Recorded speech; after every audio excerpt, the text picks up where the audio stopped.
Hey guys, tonight we slip into the soot-streaked alleys of 1850s London, where flickering gas lights blur into the thick fog and the sound of horses clattering over cobblestone gives you a jolt every few minutes.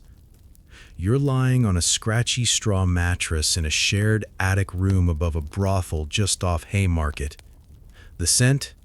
Damp wool, fried lard, and someone's snuff tin left open overnight. Your breath puffs white in the early chill. Outside, smog blankets the rooftops like a cough you can't shake. You probably won't survive this century with your dignity fully intact. But you do have a warm body next to you, Lily, who still talks in her sleep like she's hosting a dinner party for duchesses. So, before you get comfortable, take a moment to like the video and subscribe, but only if you genuinely enjoy what I do here. Drop your location and what time it is where you are. I love seeing how far this sleepy little channel travels.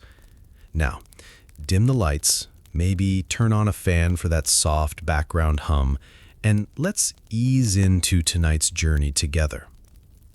Your toes peek from beneath a wool blanket, half stiff with age, and you hear the floor creak beneath someone's early footsteps. Someone's always up too early around here, usually Annie, fussing over her hair or tending to a client who paid extra for a morning call. You blink against a crooked beam of light slipping through the warped wooden shutters. Morning means chores, inspections, and a gamble against disease. But first, you stretch, smell the cold metal chamber pot, and wish for just one more layer between you and the frigid air. The brothel is wedged between a pie shop and a tavern, neither of which ever seem closed. You can hear a woman cackling downstairs, probably Mrs. Cartwright, already barking orders about who needs scrubbing and who's due for a doctor's look-over. Someone once tried to draw her in charcoal and swore the picture haunted them. You half believe it.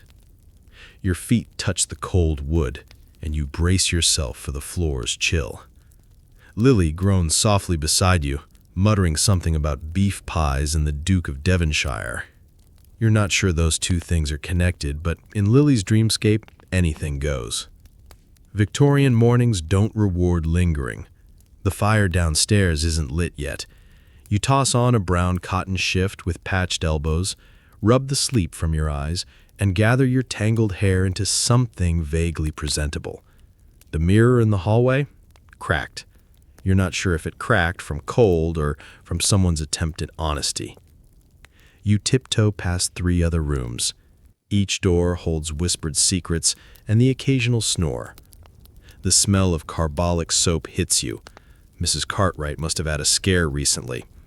Historians still argue whether brothels of this era were relatively clean or breeding grounds for disease. Yours flit somewhere in between. Cartwright's rules include weekly doctor visits, mandatory herbal rinses, and absolutely no late-night street wandering. That last one, mostly ignored. Downstairs, a rickety staircase leads to the kitchen. Stone floors, iron stove, chipped china. The hearth gurgles in complaint as someone tries to coax life into its belly. Annie's already slicing stale bread, the crusts sharp as a bad insult. You mumble a greeting, she nods, and then snorts at your bedhead like it's some kind of revolutionary act. You're one of 7 girls here, each with her own corner carved out from circumstance. You arrived 2 years ago after your sewing job dwindled to dust. The factory cut your hours, the pay wouldn't feed a rabbit, and someone suggested work with better margins. Your seamstress fingers still itch when you see uneven stitching. Once, you patched Lily's corset so well a client tipped her double, then asked if you'd do his shirt cuffs. The brothel itself smells like coal, lavender oil, and regret. Customers range from shaky boys with too much pocket money to tired men who mistake attention for affection. The girls you share this life with? Sisters of circumstance. There's Rose, who swears she once danced at Covent Garden. There's Maggie, who can lift a man with one hand and drink him under the table with the other. And there's you, Mary. just trying not to break. Outside, the rain begins its ritual tap against the glass. You glance up. No roof leaks today, so that's one small miracle. Fact of the morning, London's Haymarket was famous for both theater crowds and less savory night walks. The brothels tucked into its corners ranged from oasis to skeletal. A quirky detail, some workers wore garlic necklaces, not for vampires, but as a misguided attempt at disease prevention. You tried it once. The smell lingered for days and no one would kiss you, not even for extra coin. You sit down at the kitchen bench with Lily, who finally emerges in her faded robe, one slipper missing. She sighs, slaps a half egg on toast, and mutters, "Another day selling half a fantasy." You grin. If you're lucky, there'll be roast lamb for lunch and no new bruises tonight. If you're unlucky, you already know what that looks like. You sit by the small stove as Lily finishes her toast, and your thoughts drift. The morning chores dull the edges of deeper memories. Your hands plunge into soapy water, scrub stains from yesterday's linens, wring out nightshirts, mop the muddy footprints. But as the rhythm settles into your bones, you start telling yourself the story again. The one where you're still Mary the seamstress, still stitching lace to bodices, still arguing with the woman in charge of hem measurements, still getting paid 3 pennies too few and biting your tongue. You had a small corner in a factory off Bermondsey, one window caked with soot, and a boss who insisted you work faster while pretending not to notice when your hands bled. The sewing machines groaned like they too were tired of the charade. Most days you skipped supper to afford candle wax. Historians still argue whether Victorian seamstresses were better off than sex workers, but you've lived both realities, and some questions answer themselves. It wasn't one dramatic fall, no scandal, no storm, just a slow leak. Your wages shrank, rent rose, and the landlady hinted at options beyond sewing. At first, you ignored her, until your cousin Annie, the very same Annie now slicing burnt toast beside you, said there was room at Mrs. Cartwright's. You frowned. She shrugged, said, "At least there's soup, Mary. Soup and heat." You told yourself it was temporary, just until you saved enough to return to needles and thread. That was 14 months ago. You haven't held a thimble since. Your hands still ache the same way they did at the factory, but now it's from scrubbing, folding, pressing collars flat. You keep your fingers nimble, just in case a dress shop opens its doors and asks for someone who knows her way around satin. Quirky tidbit: many women who left sewing jobs for brothel work often kept sewing kits hidden under their beds, just in case fortune turned. You still have yours, tucked beneath the loose floorboard, next to the coin pouch Lily hides from herself every week and pretends she'll never spend. Outside, the city screams and coughs. Vendors cry out, "Hot eels, warm pies." The sky's a shade of gray that doesn't bother committing. A police officer stalks past, swinging his truncheon with the vigor of someone who's never cleaned vomit from lace. You remember your first customer, not in vivid detail, but in fragments. The shape of his boots, the peppermint smell, how he asked if you were new, and you almost lied. You tried to imagine you were playing a part in a drama, like one of the stories your mother read aloud with fainting heroines and scandalous whispers. But there were no curtains, no orchestra, just business. It's odd how fast you adjusted, how quickly you learned the words, the looks, the timing. Seamstressing taught you precision, but this place taught you improvisation. One misread and you risk bruises.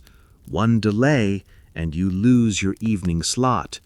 One misstep and Mrs. Cartwright glares in a way that shivers down your spine.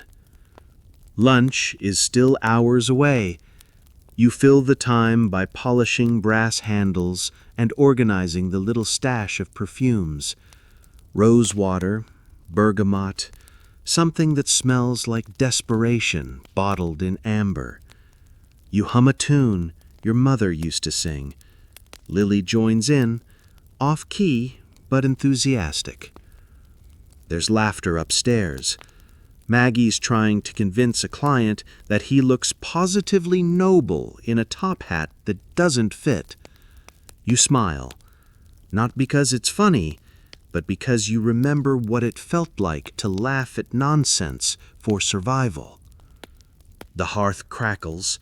You check the coal bin, half full. That's good. Cold bath water is one indignity too far. You wrap your shawl tighter, twist your hair into a bun, and scrub the staircase, just enough to pretend it matters. And all the while, that question follows you down every corridor, every wink, every whispered joke in the hallway. Would you ever go back to sewing? You think of the factory, the cold tile, the foreman's sneer, the aching hunger. Then you think of now, a strange safety, a kind of freedom laced in velvet and risk. You don't answer. You just keep moving. Downstairs, the clatter of plates and wet footsteps makes its daily appearance like clockwork. You're hunched over a bucket with cracked handles, scrubbing yesterday's ash from the stone tiles near the hearth. The soap stings your knuckles. One of them is split just enough to remind you that winter in London doesn't care who you are. It bites everyone. Lily's nearby, muttering curses at a rusted hinge and slapping dust off a velvet cushion with more aggression than strictly necessary. She's in a mood. You don't ask why. You'll find out soon enough, or not at all. Sometimes moods pass here like drafts, quick, cold, and uninvited. The breakfast remnants, greasy spoons, thick tea, toast scraps, are cleared and dunked in lukewarm wash water. Maggie stomps through in a petticoat and boots, waving a broom like it's a sword in a Victorian battle cry. "Out of my way," she announces. "I'm on a mission of cleanliness and despair." You snort into your rag and keep wiping. Mrs. Cartwright expects the brothel to glimmer by noon, or at least pretend to. Her standards might seem high for a place where men sweat out secrets and women juggle survival, charm, and corsets tighter than their patience. But you've come to appreciate her logic. Appearances matter. Even in back alleys and shadowed parlors, people want to believe in polish. The laundry basin overflows with steam. You dunk camisoles, tug stockings from the heap, pin garters to a clothesline that sags from too many stories hanging above. Your fingers move fast, and Annie comments on your factory speed as she wrings out a lace chemise. You reply that someone ought to clock in around here, just for laughs. Quirky tidbit. Some Victorian brothels used scent as marketing. Lavender in the halls, patchouli near the front door, lemon balm in the bedrooms. Mrs. Cartwright swears by rosewater and peppermint. "Smells like respectable romance," she once told a customer who sneezed violently and requested plain soap instead. By mid-morning, your shift has shifted from scrubbing to prepping. teasing curls into shape, tucking laces, trimming threads on frayed skirts. The upstairs hall becomes a parade of half-dressed women arguing over ribbons. You lean over to help Annie fix a crooked corset hook, and she mutters, "One tug in the wrong direction, and I'll be selling slippers in Hyde Park." You laugh quietly. It's this camaraderie, the dry humor exchanged between cracked lips and sore feet, that holds the place together, like glue made from sarcasm and shared suffering. You and Lily exchange glances while sorting perfume bottles, glass etched with swirls, half filled with lies. She passes you a hairpin and you say thanks with a nod that contains 5 years of exhausted friendship. Neither of you comments on the knock at the front door just yet. A historical fact for the mix. Victorian sex workers often doubled as performers, singing, acting, dancing when requested. Some houses had piano rooms, and clients fancied themselves patrons of intimate theater. You once hummed a hymn for a gentleman who cried through it. You still think about him when you clean the banister. Around the corner, the doorknob jiggles. The atmosphere shifts a little, like the air's adjusting to its new role. You flatten your skirts, brush invisible dust from your sleeves, and glance once at the window. Gray skies, damp breath on the panes. You hear Mrs. Cartwright's voice before you see her, a firm rasp, part tobacco, part upbringing. It carves through the stairwell like a chisel. "No lunch if floors still smell like last night's gin." You wince. That was probably Lily's gentleman caller, who spilled his drink while trying to recite poetry from memory. You mop a little faster. Mrs. Cartwright appears in full force, dark green gown, hair pulled tight, face set like a ledger. She's got the kind of presence that makes you stand up straighter, even when you're already vertical. "Mary, the doctor's due at 1. Don't forget." You nod. Everyone knows what the checkup means. An afternoon of poking, prodding, questions, and the uneasy wait for Mrs. Cartwright's thumbs up or banishment. She's not cruel, but she's relentless when it comes to health. One sniffle too many, and you're off the schedule until cleared. "Annie, no nonsense with that constable this time. And Maggie, put something over your bloomers. It's breakfast, not burlesque." She barks her orders like she's running Buckingham Palace. Historians still debate whether madams in Victorian London acted more like guardians or prison wardens. In Cartwright's case, she's part both and fully aware of it. You head back upstairs to check your things. A basin of cold water waits in your shared room. Lily tosses you a piece of linen. "Cartwright says we need to look unsickly," she grins, splashing her face and sniffing a bottle labeled "tincture of something." You wrinkle your nose. The girls move like dancers, now, not performers, but technicians in intimacy prep. You slip into a fresh chemise, smooth your skirt, adjust your stays, not too tight, not too loose. One corset string frays, you note it for later sewing. The cracked mirror on your wall does its best to reflect what's left of the version of Mary you remember. Quirky tidbit. Some houses, including rumored ones near Whitechapel, employed ex-nurses to check for infection. Cartwright isn't a nurse, but her doctor is, and he smells faintly of onions. Why? Nobody knows. It's just what he smells like. You've stopped questioning. Downstairs, the madam continues her verbal parade. We are not a tavern, not a circus, and definitely not a sanctuary for pickpockets with romantic tendencies. You chuckle despite yourself. You brush past Rose, who's polishing her boots with vinegar. She claims it adds shine and wards off toe rot, which might be a real thing or her invention. She offers you some. You decline politely. In the parlor, lamps are dusted, cushions fluffed.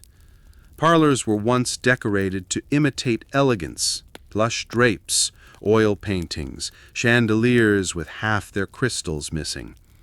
You run your finger across the mantel and find only a little dust. Progress. Another fact for you. Victorian brothels often kept ledgers, detailed, if cryptic, records of client visits and earnings. Cartwright sits in her locked drawer. Once, Lily saw it open and claimed it had code names like Red Umbrella and Whistle Man. You wish you knew what yours was. By now you've checked linens, tidied your drawer, and bathed your neck in cologne so strong it stings. You sit on your bed and glance toward the hallway, waiting for the doctor and dreading the chill of his stethoscope. You bite your fingernail. Bad habit. Cartwright hates it. And just before the clock strikes 1, the door opens. It's time. You sit on the edge of your bed, corset lightly digging into your ribs, pretending not to notice the rising anxiety in your chest. The doctor's footsteps echo up the staircase, uneven, like someone carrying too many satchels and not enough grace. You know his routine, always 10 minutes late, always smelling of onions, pipe smoke, and disinfectant. The kind of man whose handshake feels wet even when his hands are dry. You hear the whispering before he enters, Annie muttering, "Ugh, it's the onion ghost," while Maggie grumbles something about chilly instruments and that one time he complimented her toenails. You offer a half smile, brushing lint off your skirt with fingers that tremble slightly. When the doctor finally arrives, it's all brisk nods and clinical routine. Mrs. Cartwright follows him, pen in hand, ledger tucked beneath one arm like a sacred text. "Let's not waste daylight," she says, ushering you into the side room used for inspections. It's barely big enough for 2 bodies and 1 bad decision. The room is cold, the fireplace unlit. You stand near a faded screen that's seen more bodies than a railway station bench. He motions for you to undress. You comply, methodically, shift first, then stays. You keep your chin up. You've learned that much. The less you flinch, the sooner it ends. Gaslight flickers overhead. It's hard to tell if it's the light or your nerves making your skin look paler than usual. He checks your throat, lymph nodes, and eyes, then uses a long metal tool to poke your abdomen. He grunts softly, whether with satisfaction or judgment is never clear. Quirky tidbit: some Victorian physicians used vinegar as a disinfectant, convinced it purged miasma from the air. This doctor prefers camphor. The scent clings to his coat like regret. He pauses at a small rash on your hip. "Keep an eye on that," he says. You nod, not daring to ask what he sees or suspects. He moves on. Cartwright stands by the door, scribbling. She says nothing. Her silence is more unnerving than the exam. Once it's done, you redress quickly, smoothing your shift and pulling your corset tight. You thank the doctor with polite detachment. He nods once and moves on to Lily, who's chewing her fingernail and offering a weary grin. "Be gentle," she jokes, and he does not laugh. You return to your room, settling back onto the bed. The sting of the exam still prickles your skin. You glance at the mirror again, your reflection looking slightly dimmer somehow, like you've lost a watt since breakfast.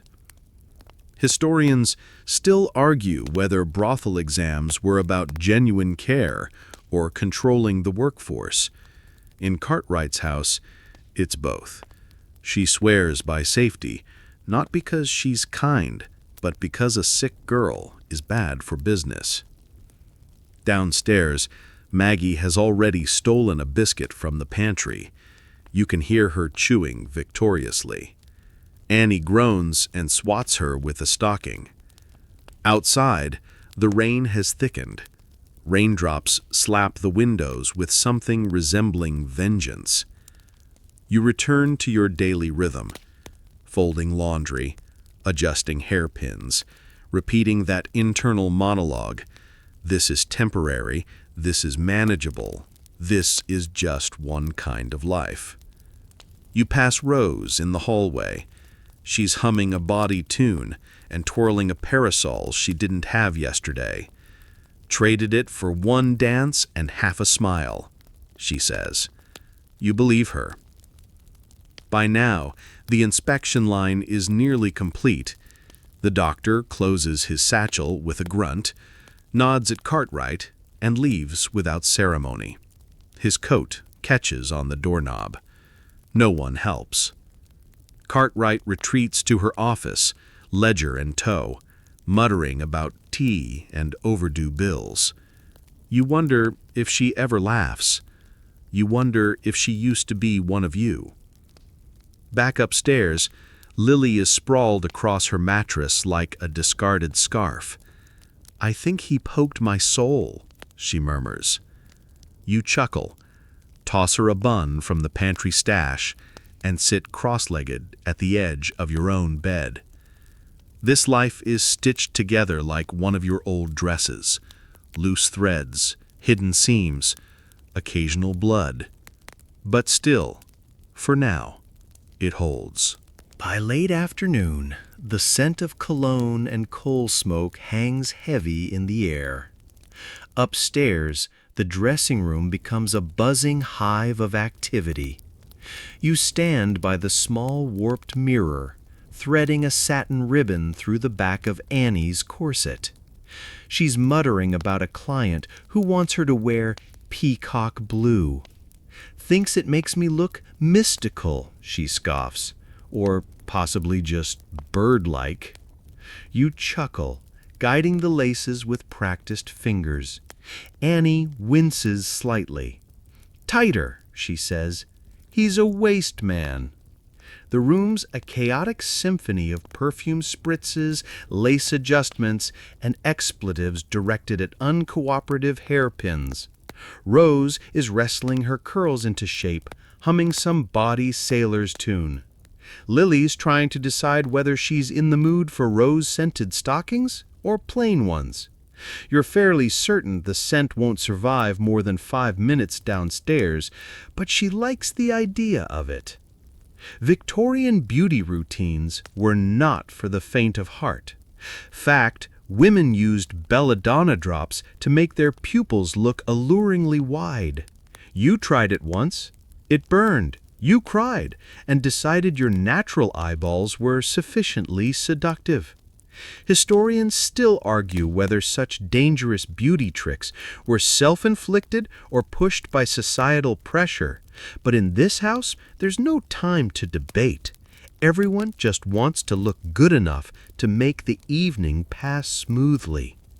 You dab your cheeks with a mixture of powdered chalk and beetroot tint. Maggie uses a charcoal pencil to darken her brows, grumbling that it's more honest than this smile I'm about to fake. You glance at her in the mirror, and she sticks out her tongue before reaching for a bottle labeled Grecian Glow. The label lies. There is no glow, only shine and regret. Quirky tidbit: a fringe belief in Victorian London swore by rinsing one's face in rainwater mixed with whiskey to encourage smooth skin. You tried it once and nearly drank half by mistake. It didn't help your complexion, but it made chores more amusing. The camaraderie in the room is tangible.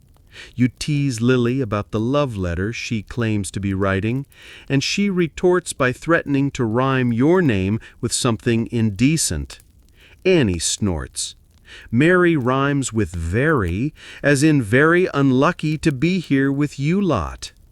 It's moments like this, between corset tugs and hairsprays, that remind you of the strange comfort in company.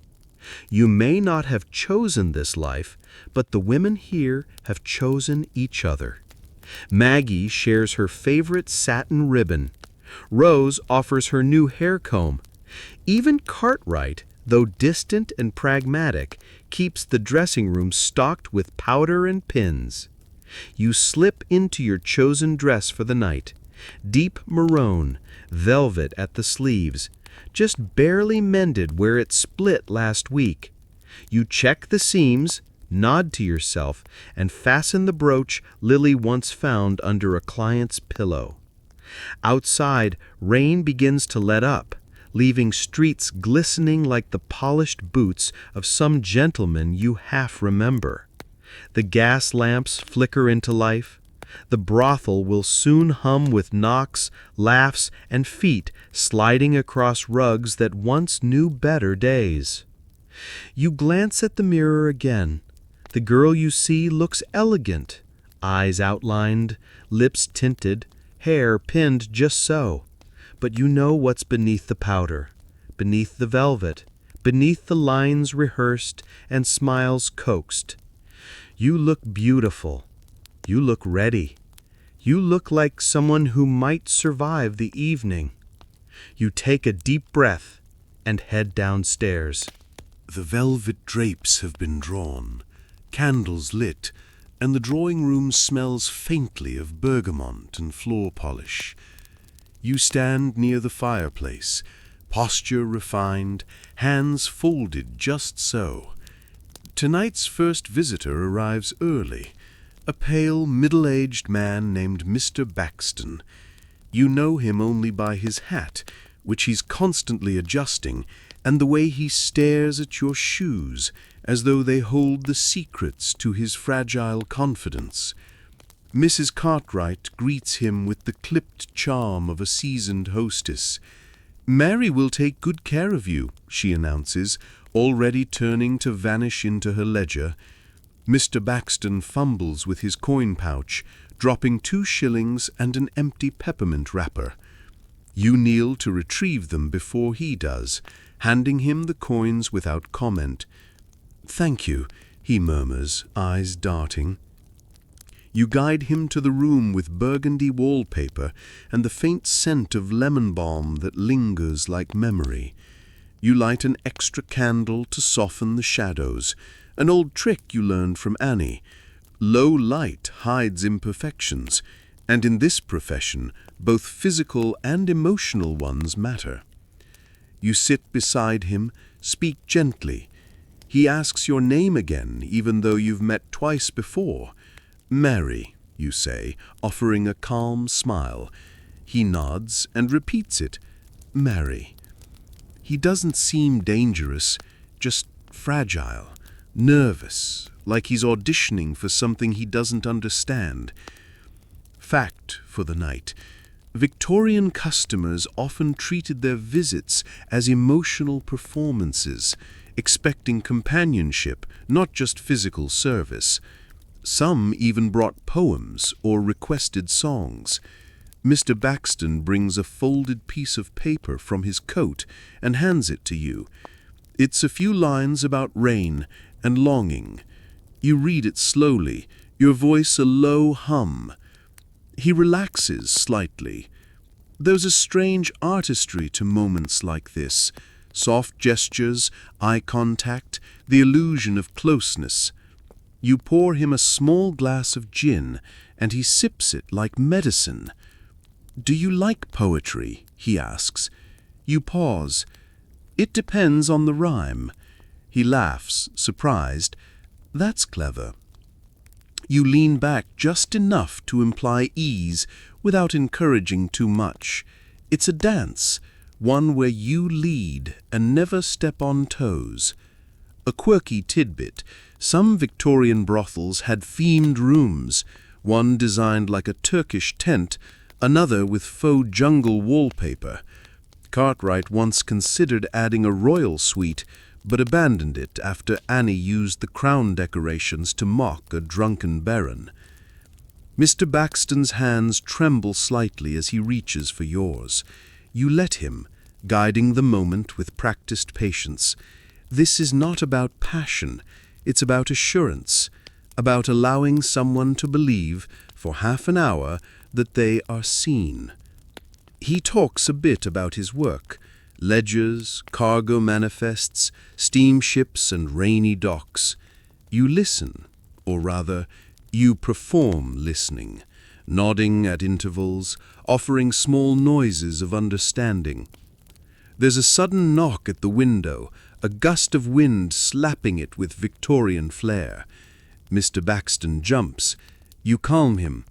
"Just the weather," you whisper. "Even the clouds want attention tonight." Historians still argue whether clients sought brothels for lust or loneliness. You know the truth tends to be both, and sometimes neither. Tonight's visit is not a transaction of bodies, it's one of borrowed intimacy and exhausted hope. When your time is nearly up, you guide the conversation toward gentle farewells.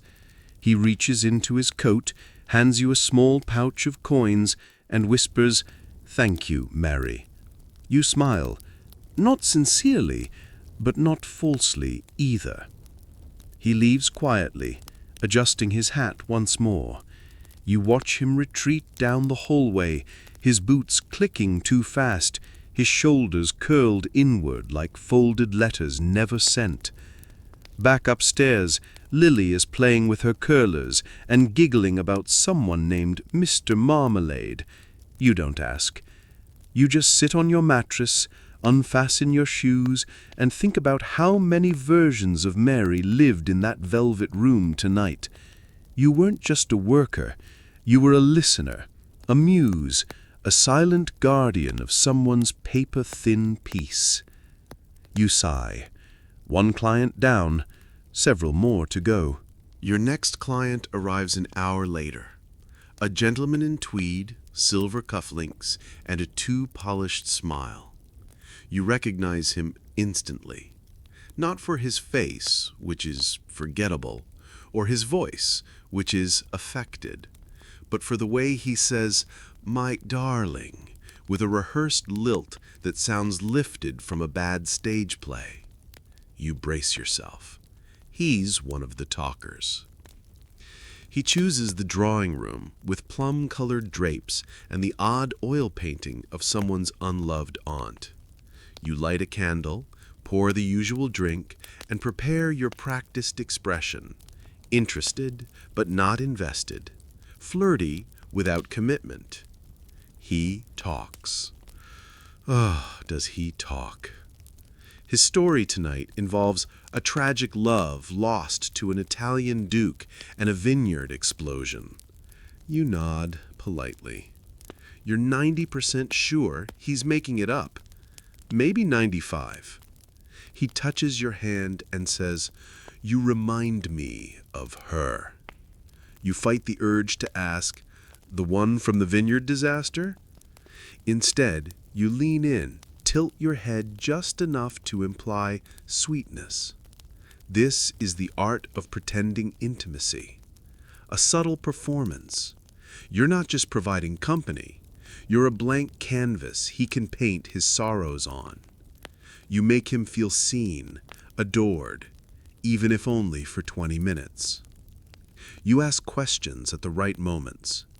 Did you love her? What happened after? Your tone balances delicacy with just enough intrigue to keep his tale spinning. He gazes at you like you hold the last thread of his emotional dignity. Quirky tidbit. Some Victorian gentlemen used coded phrases when requesting services.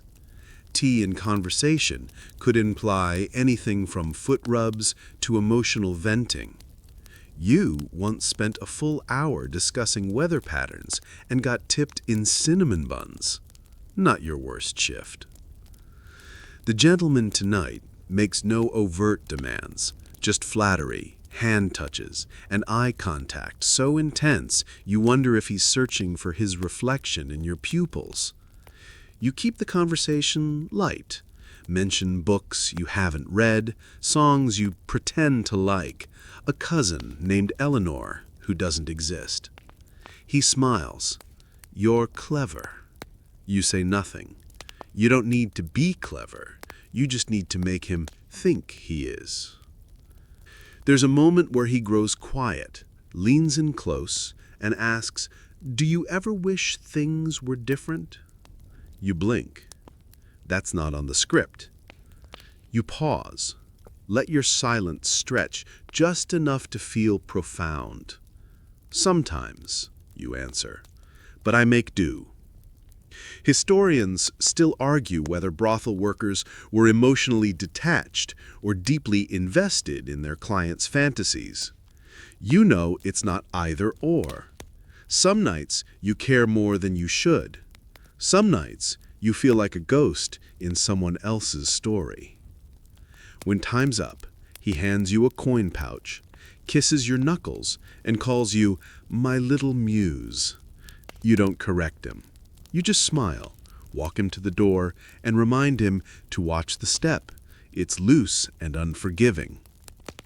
Back upstairs, Annie's reading from a penny dreadful she swears is high literature.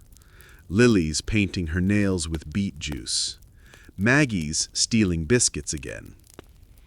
You settle onto your mattress, pull off your earrings, and think about how your whole evening consisted of smiles shaped like shields. You feel drained, but not broken. Not yet. Outside, the rain picks up again. You welcome its steady rhythm. It feels honest. You breathe out slow, head tilted toward the ceiling, as the sounds below shift from clinks to laughter. It's lunchtime, which in this house means a decent roast if Mrs. Cartwright's supplier hasn't run off again. You head downstairs, skirt swishing at your ankles, and are greeted by the scent of warm lamb and root vegetables. Actual comfort, not just edible sustenance. Lily's already at the bench, carving potato slices with the elegance of someone born for finer things.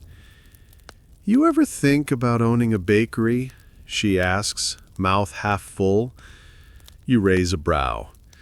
"Only if you promise not to eat the profits." She winks.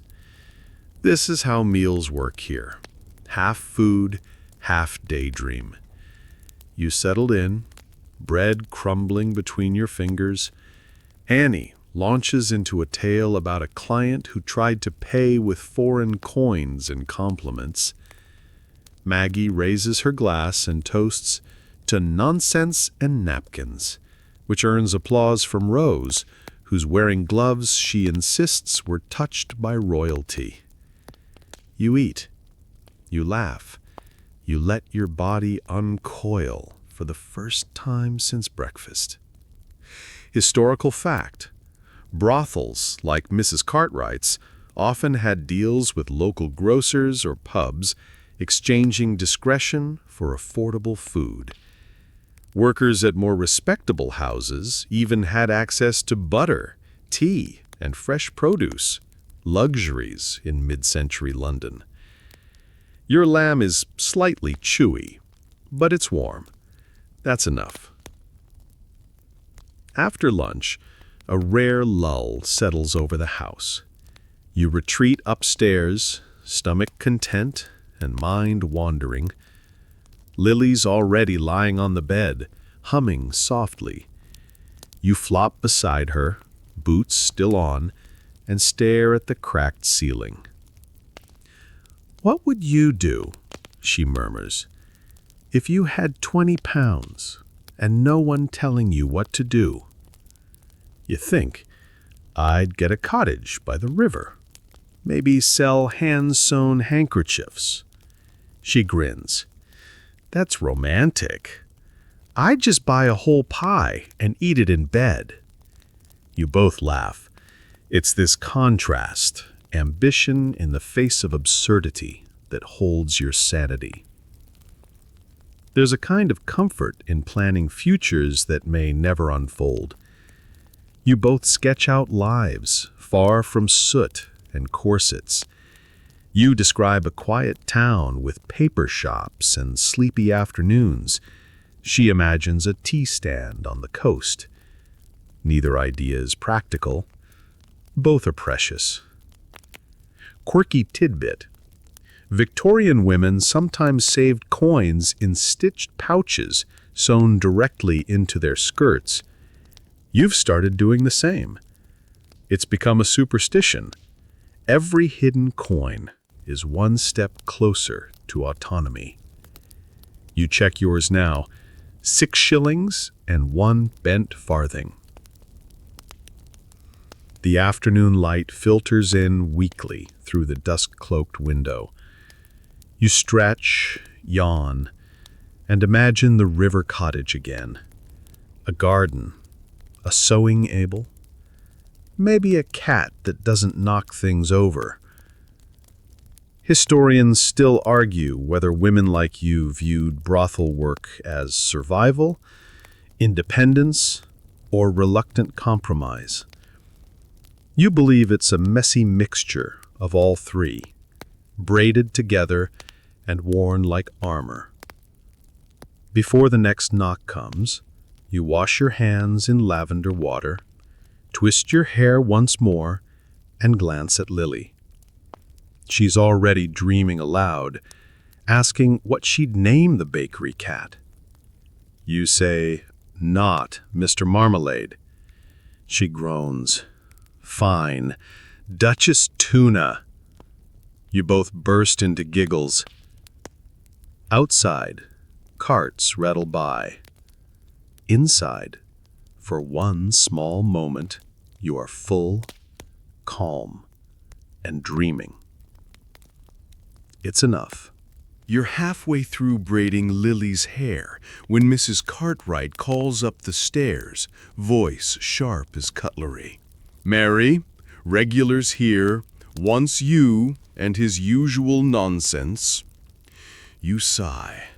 There's only one man she refers to that way, Mr. Hadley, the theatrical gentleman with an appetite for dramatic role play and bonnet-based romance. You descend the stairs with measured grace, already envisioning tonight's performance. Mr. Hadley waits in the front room, a pocket-sized edition of Wuthering Heights in one hand and a silk cravat askew. "Ah," he beams, "Mary, shall we resume our tragic tale?" You nod politely and fetch the bonnet from its usual hiding spot, a frilly thing that was once respectable, now worn mostly for theatrical melancholy. You perch it atop your head and adjust your tone. "Do you not recognize me, sir? My heart has wandered the moors awaiting your return." His eyes light up. "Brilliant. We must begin. Tonight, you're Lady Clarissa, abandoned on a storm-swept cliff. He's Lord Sebastian, brooding and noble. You adopt a vaguely northern accent, toss dramatic sighs like confetti, and gesticulate toward imaginary portraits. You've done this enough to know when to pause for effect and when to lean into the candlelight for emphasis. Quirky tidbit. Victorian brothel role play sometimes mimicked popular literature. Dickens, Bronte, even penny dreadfuls. Some houses kept costume boxes. Cartwright keeps a drawer of props labeled for eccentric gentlemen. It includes gloves, spectacles, and one fake monocle you once wore upside down. Mr. Hadley reaches for your hand with theatrical flair. "Will Clarissa forgive me?" You hesitate just the right amount, lower your lashes, and whisper, "Only if you swear never to duel again." He gasps. The performance continues. Between lines, you refill his drink, compliment his diction, and drop subtle reminders that you are neither actress nor actual baroness. He rarely hears those. He's lost in a world where you might fall dramatically into his arms, though you both know you won't. A historical fact. Some wealthier clients kept long-term arrangements with workers, monthly stipends in exchange for emotional consistency and favored characters. You've heard Rose receives chocolate and sonnets from her regular, who insists he call him Sir Foxglove. The evening stretches. Mr. Hadley praises your delivery and hands you 3 shillings folded inside a letter beginning with "My dearest Clarissa." You glance at it later.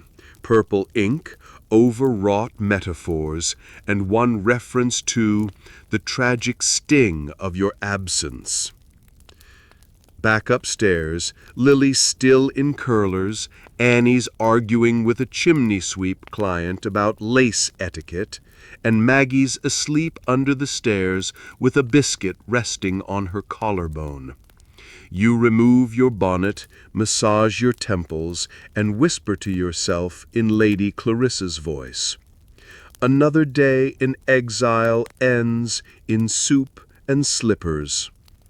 Historians still argue whether role play in brothels created emotional danger or offered psychological escape. You know that for Mr. Hadley, it's escape.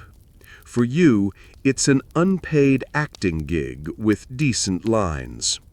You lie back on your mattress, bonnet tossed aside, and let the quiet fill the cracks. A low roll of thunder sets the backdrop for the evening as you descend the stairs once more. Outside, the rain's turned aggressive, tapping at the window panes like impatient knuckles. Inside, the warmth of the fire contrasts with the weight pressing behind your eyes. It's been a long day. You find refuge in the kitchen for a moment. Lily pours you a thimble of stiff gin from the communal bottle, stored behind a sack of potatoes like it's state contraband. You sip, grimace, and then feel your shoulders loosen by a fraction. She raises her own glass. To the weather, and the emotional elasticity required to tolerate men. You clink your glasses, your chuckle swallowed by thunder. Rose is pacing, reading a letter from home, and her eyebrows are knitted so tight you fear they'll fuse. "My cousin married a chimney sweep," she mutters, "and she's thrilled about it." You don't know whether to feel joy or concern, so you opt for silence and pat her shoulder. Quirky tidbit. Some Victorian households believed thunder was a divine scolding. Weather sermons, they called it. Cartwright rolls her eyes at such notions, but keeps a small vial of frankincense on her desk, just in case. You've seen her rub it between her palms when storm clouds gather. As evening presses on, the mood dips. Maggie is uncharacteristically quiet, sitting on the staircase, eyes fixed on something you can't see. Annie mutters about a client who asked her to recite Shakespeare, but then fell asleep halfway through Macbeth. She dreamed I was his mother, she sighs. I got paid for an Oedipus complex. You check the schedule. 2 clients tonight. One is familiar, the other new. You steel yourself. Lily brushes your hair back. She says, "You look positively like someone who hasn't cried in a month. Very marketable." Fact. Brothels often kept records of weather conditions. Rainy nights brought more customers, people soaked in melancholy and gin. Historians still argue whether it was the atmosphere or the inconvenience of going elsewhere. You've noticed it's true. Rain drives men into velvet halls like moths chasing lamplight. The thunder cracks again. The building trembles slightly. Cartwright pokes her head into the hallway, eyes narrowed. No sulking in corners. This place doesn't run on sentiment. You raise a brow, but say nothing.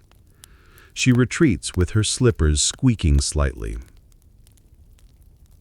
Later, during a lull, Lily reveals the letter she's been hiding in her boot.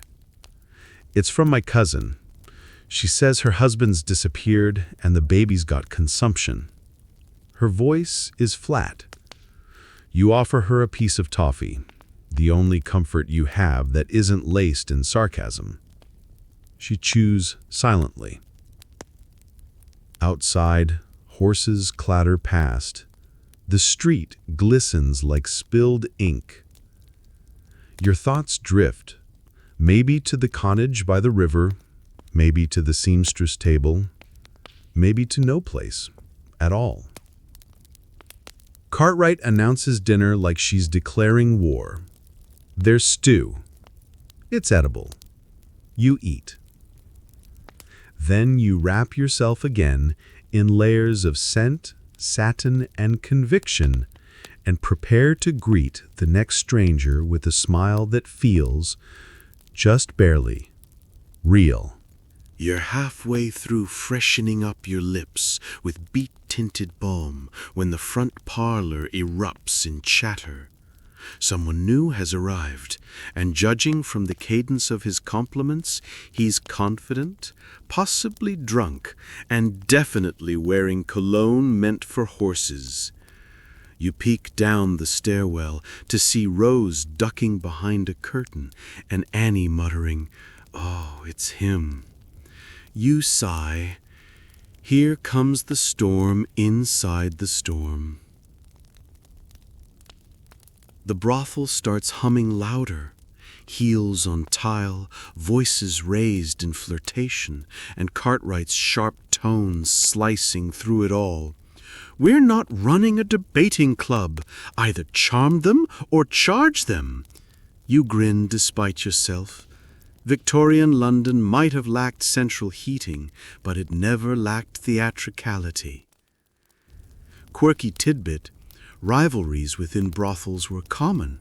Some rooms even had designated vanity spots to avoid mirror disputes. Cartwright installed separate looking glasses after Lily and Maggie nearly dueled with combs over who had better eyebrows. You tiptoe past the mayhem and head toward the drawing room with the green wallpaper.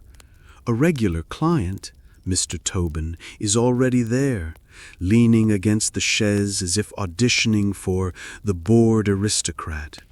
You nod politely. "Back again, sir?" He smirks. "Only place I can find decent conversation."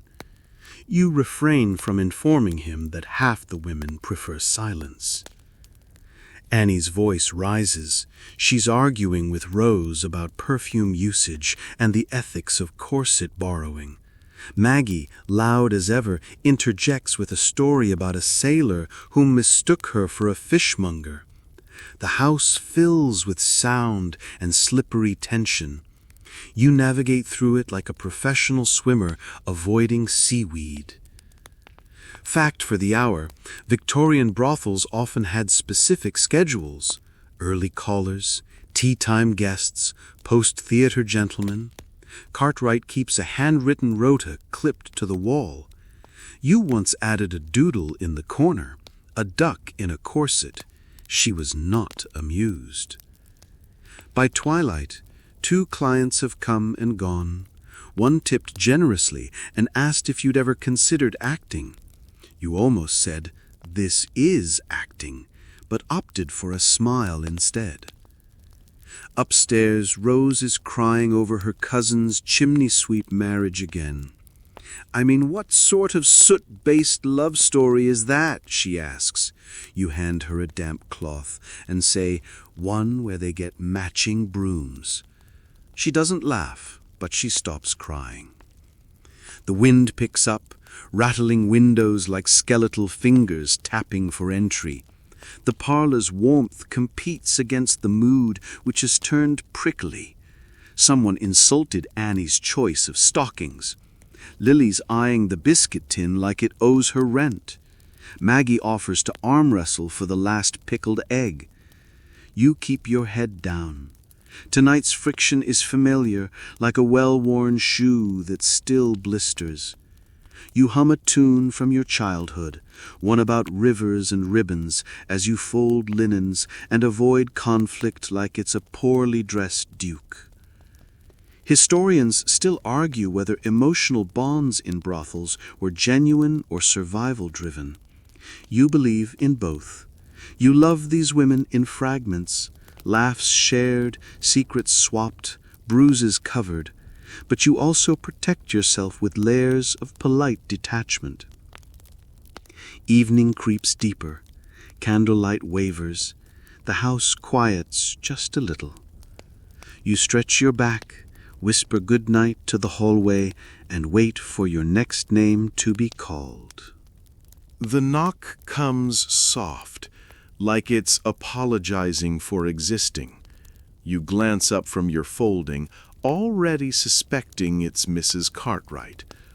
And you're right. She enters with her usual briskness, ledger in one hand, frustration clinging to her coat like static. "Mary," she says, "Tilly won't be returning. Doctor's orders.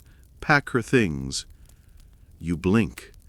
Tilly, who's been with the house nearly a year, bright laugh and defiant eye rolls, who danced in her slippers one rainy night just to annoy Maggie. Gone. You nod, wordlessly move toward the side room. Her small trunk sits quietly beneath the bed, nearly empty. You fold her few dresses, the yellow gingham, the velvet green, both still holding shape from late-night corset games. Beneath one sleeve, you find a faded letter. You tuck it gently into the folds. A hush descends. Lily watches from the doorway, unsure whether to speak. She doesn't need to. You both know what departure means here. Illness is a shadow with sticky fingers. Cartwright's methods are stern, but she genuinely believes they protect the house. You return upstairs. Tilly's mirror remains propped on the sill, angled toward the alley. Not that it ever reflected much beyond soot and pigeons. You sit beside it for a moment, watching the world she's no longer part of. Downstairs, tension simmers. Maggie vents that rules aren't kindness. Annie counters that rules are survival. You say nothing. You're thinking about the moments you stole with Tilly. Hair-braiding contests, secret games of guess the gentleman's job, and one time she guessed yours as ghost in a corset. Quirky tidbit, Some Victorian workers believed clothes sachets, worn inside corsets, warded off illness. Tilly swore by hers. You remember she stitched one from blue cotton and wore it close to her skin. You find it tucked inside her pillowcase, still faintly fragrant. You spend an hour cleaning out Tilly's drawer, folding her things with quiet reverence. Lily joins you, folding undergarments with a care that isn't entirely practical. She hated pink, Lily said. One said it looked like fever dressed up as flattery. You smile gently. She liked green, said it made her feel mossy and mysterious. The room grows dim. Outside, the storm still lingers. Inside, a friend has vanished, not with ceremony, but with the kind of exit only brothel life understands. Silent, swift, firm. You lie back on your mattress later, hand resting near the edge where Tilly once dropped a biscuit and blamed the wallpaper. Her absence is sharp, not devastating, but keen, like cold on the back of your neck. Historians still argue whether these homes offered stability or accelerated decline. You think both can be true. You've seen women strengthened by routine, and others cracked by it. That night, Cartwright brings a plate of stew upstairs herself, hands it to you without comment, and walks away. You don't thank her. You know better.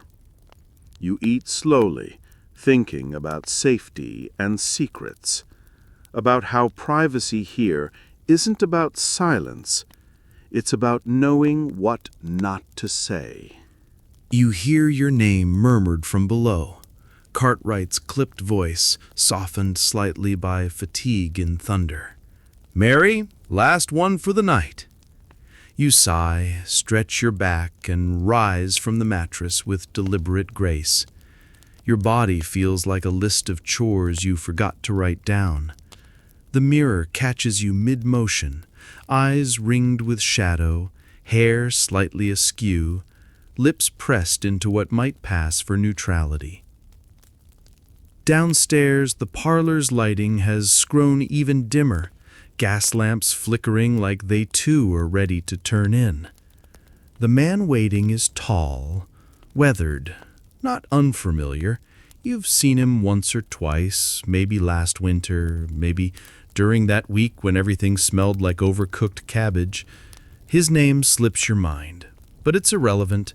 You nod, smile gently, and invite him toward the room with the velvet chase. He doesn't speak much at first, just watches you. You offer tea, he declines. You pour him a small measure of whiskey anyway, just in case silence needs a chaperone. The minutes pass quietly. He's not cruel, not overly forward, just still.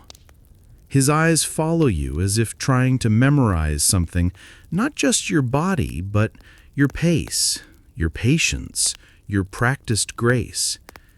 You meet his gaze and feel none of the usual urgency. Something about tonight's quiet feels sticky, slowed, like the city forgot to wind itself. Quirky tidbit: some clients in Victorian brothels paid extra for silence. No questions, no conversation, just presence. You once spent a full session reading aloud from a botanical guide while someone traced his name into the blanket with his fingertip. Tonight's man touches your wrist, carefully. His fingers are calloused, and you wonder if he works with stone, wood, or worn regret. He asks no questions, offers no stories. You move through the rhythms, distant but attentive. He stays longer than most, not speaking, eyes occasionally flicking to your shoulder, your breath, the fray on your sleeve. It's not uncomfortable, but it's long. You find your mind drifting, back to Tilly, to the cottage dream, to the cracked dish that still sits uneven on the parlor table. You think about cinnamon buns and Mr. Hadley's tragic Lord Sebastian, about the way rain fills the gutters with secrets and ash. Historians still argue whether lingering clients sought emotional connection or just avoided going home. I suspect sometimes home is the heavier burden. When the time nears its end, he finally speaks. One sentence. You look like someone who remembers everything. You don't know how to answer that, so you don't. You just nod, gently, and move to tidy the blanket, pour the last of the whiskey, and open the door like it's a curtain closing on an intimate, unexplained play. He leaves with a small nod. Not thanks, not farewell, just acknowledgement. Back upstairs, Lily is half asleep, hair frayed like a question nobody wants answered. You remove your dress slowly, the motion deliberate, reverent. Cartwright's footsteps echo distantly. Maggie hums. Annie reads. Life continues. You glance toward the window. The rain's slowed, lightening a distant flicker. You sit beside Lily, who stirs and mutters, Was he nice? You shrug. He was still. You both lie back.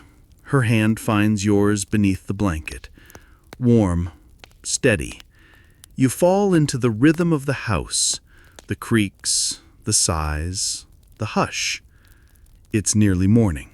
But for now, it's sleep. The storm has faded to a whisper now.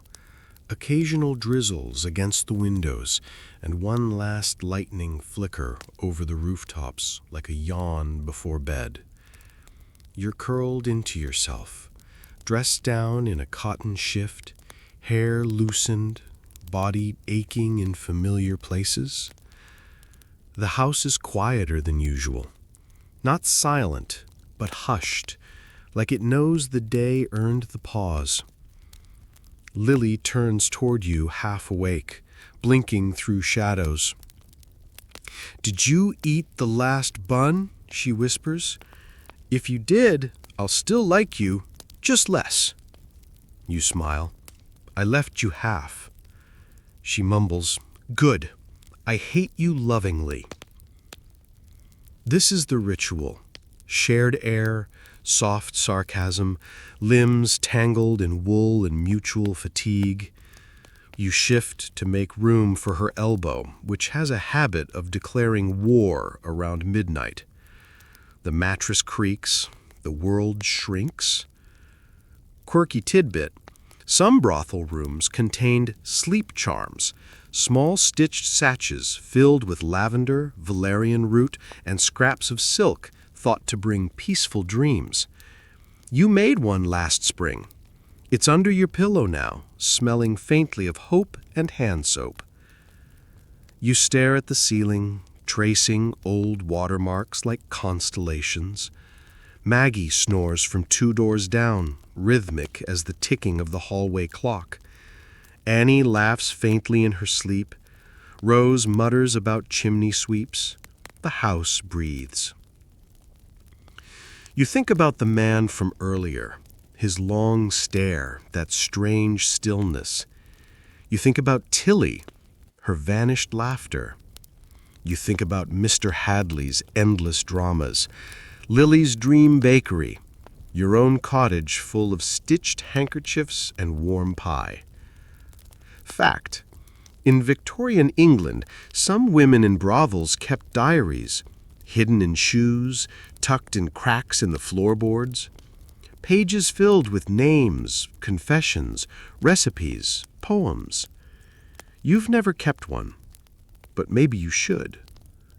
Historians still argue whether women like Mary found agency or simply learned the art of surviving beneath its shadow. You live it. You understand it. You know the truths not in the history books.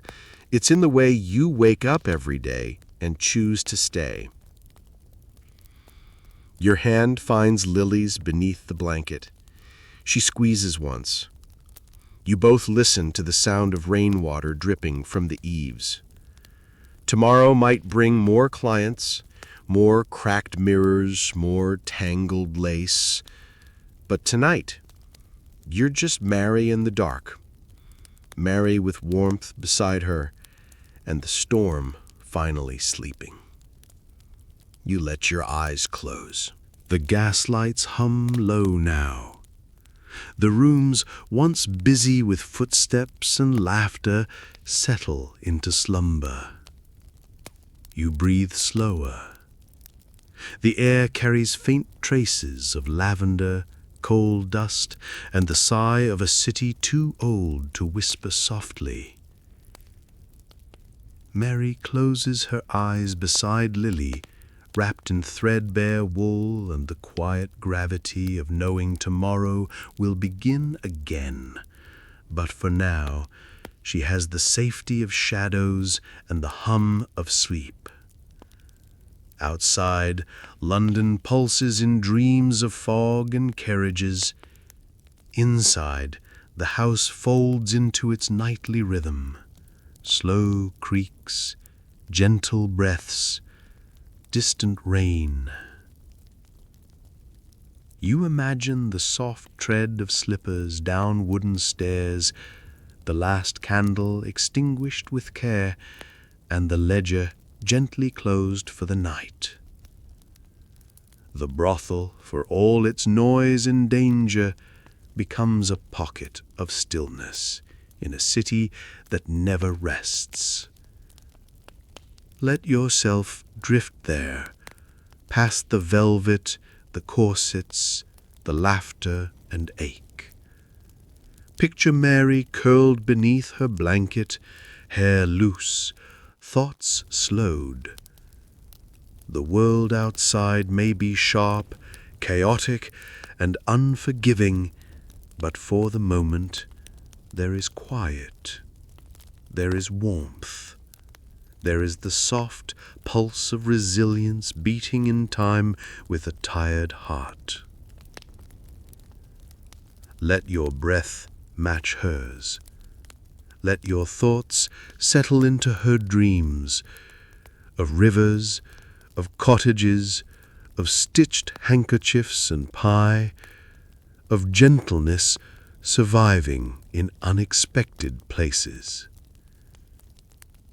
Sleep well, traveler.